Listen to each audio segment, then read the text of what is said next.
Hello guys, എല്ലാവരും സുഖമായിട്ടിരിക്കുന്നു. ഞാൻ അടിപൊളിയായിട്ടിരിക്കുന്നു. അപ്പോൾ നിങ്ങൾ വിചാരിക്കുന്നുണ്ടാവും എങ്ങോട്ടാണ് ഈ അണിഞ്ഞൊരുങ്ങി മന്ദാകിനിയായിട്ട് എന്നല്ലേ. ഇന്ന് നമ്മുടെ കിച്ചുക്കുട്ടൻ്റെ ചോറൂണ് ഇന്നല്ല കേട്ടോ. ആക്ച്വലി ഇത് ഉത്രാടത്തിൻ്റെ അന്നാണ് ചോറൂണ് ഉണ്ടായത്. അന്ന് പിന്നെ ഉത്രാടം, പിന്നെ തിരുവോണം, അതിൻ്റെ തിരക്കുകൾ, പിന്നെ ഒരു ട്രിപ്പ് എല്ലാം കൂടി കഴിഞ്ഞപ്പോൾ നമുക്ക് എഡിറ്റ് ചെയ്യാനും കാര്യങ്ങൾക്കൊന്നും സമയം കിട്ടിയില്ല. അതുകൊണ്ട് ചോറൂണിൻ്റെ വീഡിയോ കുറച്ച് ലേറ്റായിപ്പോയി. അതെ, നമ്മുടെ തറവാട്ടമ്പലത്തിൽ വെച്ചിട്ടാണ് ഒഫീഷ്യലി നമ്മൾ ചോറ് കൊടുത്തത്. അതിനുശേഷം നമുക്ക് ഗുരുവായൂർ ചോറൂണുണ്ടായിരുന്നു. പഴനിയിൽ പോയി നമ്മൾ ചോറ് കൊടുത്തു. ഇനിയും നമുക്ക് ഒരുപാട് സ്ഥലത്ത് ചോറ് കൊടുക്കാനുണ്ട്. പലരുടെയും വഴിപാടുകളാണ്, എൻ്റെ അമ്മയുടെ, അങ്ങനെ ഒരുപാട് പേരുടെ വഴിപാടുകളാണ് അവിടെ എവിടെയും വെച്ചിട്ടൊക്കെ ചോറ് കൊടുക്കാന്നുള്ളത്.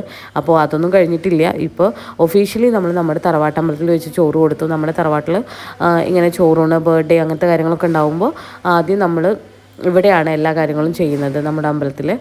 അപ്പോൾ ദേ നമ്മുടെ അവിടെ പറയുക, ഇങ്ങനെയാണ് പറയുക, ചോറ് കൊടുത്തില്ല ഇനിയും പോയി കുട്ടീനെ തൊഴിച്ച് പ്രദക്ഷിണം വെച്ചിട്ട് വരുമെന്ന്. അങ്ങനെ ദേ നമ്മൾ ചുറ്റമ്പലത്തിൽ, ഇവിടെ പ്രത്യേകിച്ചൊന്നുമില്ല.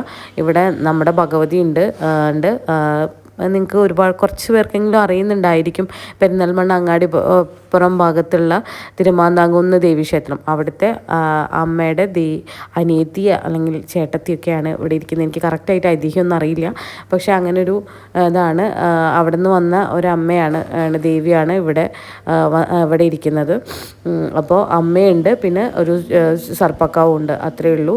പിന്നെ ചോറൊക്കെ കൊടുത്തു. പിന്നെ നമ്മൾ പൂജ കഴിയാൻ വേണ്ടി വെയിറ്റ് ചെയ്യുകയാണ്. ഇപ്പോൾ ദീപാരാധന നടന്നുകൊണ്ടിരിക്കുകയാണ്. അതുകൊണ്ടാണ് എല്ലാവരും ഭയങ്കര ഭക്തിസാന്ദ്രമായി തൊഴുതുകൊണ്ട് നിൽക്കുന്നത്. അപ്പോൾ ചോറൂണൊക്കെ ഭംഗിയായി കഴിഞ്ഞു കേട്ടോ. കാര്യം നമ്മൾ ആരെയും അധികം ഇൻവൈറ്റ് ചെയ്തിട്ടില്ല. നമ്മുടെ വീട്ടിലുള്ളവർ മാത്രമേ ഉള്ളൂ ചോറൂണിന്. ദേ കിച്ചുക്കുട്ടൻ ചോറൊക്കെ കഴിച്ച് അവന് ചോറ് കഴിക്കുമ്പോൾ ഭയങ്കര ഇതായിരുന്നു കേട്ടോ. പായസമൊക്കെ കഴിക്കാൻ ഭയങ്കരമായിട്ട് കൊതി ഉണ്ടായിരുന്നു. അവൻ പിന്നെയും ഇങ്ങനെ കാണിച്ചുകൊണ്ടിരിക്കുകയായിരുന്നു ഇങ്ങനെ. അപ്പോൾ എനിക്ക് ചെറിയ ജലദോഷം ഉണ്ട്, അതൊക്കെ എൻ്റെ ശബ്ദത്തിലൊക്കെ ഉണ്ടായിരിക്കും. അതാണ് ഇടയ്ക്കിടയ്ക്ക് വലിക്കൽ.